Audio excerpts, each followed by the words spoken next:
பாகிஸ்தான் இடையே இரு நாடுகளிடையே தொடர்ந்து பதற்றம் நிலவி வரக்கூடிய சூழ்நிலையில் நாங்கள் தலையிட முடியாது என அமெரிக்கா தெரிவித்திருக்கிறது. இது மிகப்பெரிய ஒரு போராகவோ அணு ஆயுத பிரச்சனையாகவோ மாறாது என நம்புவதாகவும் இந்திய பாகிஸ்தான் இடையே தற்போதைய பிரச்சனையில் நாங்கள் தலையிட போவதில்லை என அமெரிக்காவுடைய துணை அதிபர் ஜேடி வென்ஸ் தற்பொழுது தெரிவித்திருக்கிறார். இந்திய மக்கள் கொஞ்சம் பதற்றத்தை குறைக்க ஊக்குவிக்கும் செய்யக்கூடியது, ஆனால் அடிப்படையில் பொருந்தாத அமெரிக்காவின் கட்டுப்பாட்டிற்கு உட்பட்ட எந்த ஒரு போருக்கும் சம்பந்தமில்லாத ஒரு விஷயத்தில் நாம் ஈடுபட போவதில்லை என தெரிவித்திருக்கிறது. உங்களுக்கு தெரியும், அமெரிக்காவுடைய இந்தியர்களை ஆயுதங்களை கீழே போட சொல்ல முடியாது, பாகிஸ்தானிகளை ஆயுதங்களை கீழே போட சொல்ல முடியாது. எனவே இந்த விஷயத்தை ராஜதந்திர வழியில் தொடரப் போகிறோம். இது ஒரு பரந்த ஒரு போராகவோ அல்லது ஒரு அணு ஆயுத மோதலாகவோ மாறப்போவதில்லை என்பதை எந்த ஒரு நம்பிக்கையும் எதிர்பார்ப்பும் இப்போது அது நடக்கப் போவதில்லை என நாங்கள் நினைக்கிறோம் என அமெரிக்காவுடைய துணை அதிபர் ஜேடி வென்ஸ் தெரிவித்திருக்கிறார். எல்லையில் இரு நாடுகளுக்கிடையே ஒரு பதற்றமான ஒரு சூழல் நிலவி வரக்கூடிய சூழ்நிலையில் அமெரிக்கா தங்களுடைய நிலைப்பாட்டை தற்பொழுது அதிகாரப்பூர்வமாக தெரிவித்திருக்கிறது.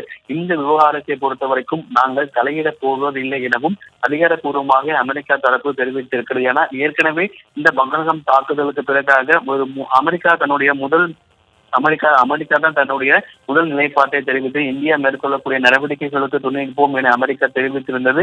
இந்த தாக்குதலுக்கு பிறகாக, இந்த ஆபரேஷன் சிந்தூருக்கு பிறகாக அந்த அமெரிக்காவுடைய வெளியுறவுத்துறையிடம் வெளியுறவுத்துறை அமைச்சர் ஜெய்சங்கர் அவர்கள் தொலைபேசி வாயிலாக பேசினார். தேசிய பாதுகாப்பு ஆலோசகர் அஜித் தோவல் அவர்கள் அமெரிக்காவுடைய வெளியுறவுத்துறை அமைச்சர் தொலைபேசி வாயிலாக ஆபரேஷன் சிந்தூருக்கு என்ன நடந்தது, இதன் பிறகாக இந்தியா என்ன நடவடிக்கை மேற்கொள்ள இருப்பது என உள்ள தகவல்களை தெரிவித்திருந்தார்.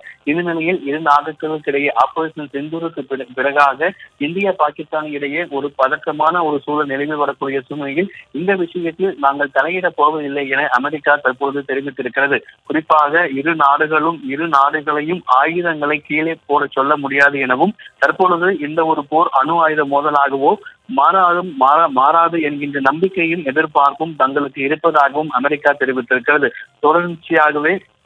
தொடர்ச்சியாகவே இரு நாடுகளுக்கிடையே தொடர்ந்து போர் ஒப்பந்தத்தின் மீறி பாகிஸ்தான் அத்துமீறி தாக்குதலை நடத்தி வரக்கூடிய ஒரு சூழ்நிலையில் அமெரிக்காவுடைய இந்த ஒரு கருத்து மிக முக்கியம் வாய்ந்த ஒரு கருத்தாக, ஏன்னா உலக நாடுகள் அத்தனையுமே இந்தியாவுடைய அடுத்த கட்டம் இந்தியா என்ன செய்ய போகிறது என ஒட்டுமொத்த உலக நாடுமே உன்னிப்பாக கவனித்துட்டு இருக்கக்கூடிய ஒரு சூழ்நிலையில அமெரிக்காவுடைய துணை அதிபர் ஜேடி வென்ஸ் கூடிய இந்த கருத்து நாங்கள் இரு நாடுகளுக்கிடையே தாங்கள் தலையிட மாட்டோம், யாரையும் ஆயுதங்களை கீழே போட சொல்ல மாட்டோம் என்கின்ற அமெரிக்காவுடைய இந்த கருத்து என்பது மிக முக்கியத்துவம் வாய்ந்த ஒரு கருத்தாக பார்க்கப்படுகிறது. ஏன்னா இப்போ ஒரு போர் பாகிஸ்தானுக்கு மற்ற நாடுகள் எந்த அளவுக்கு உதவுகிறது,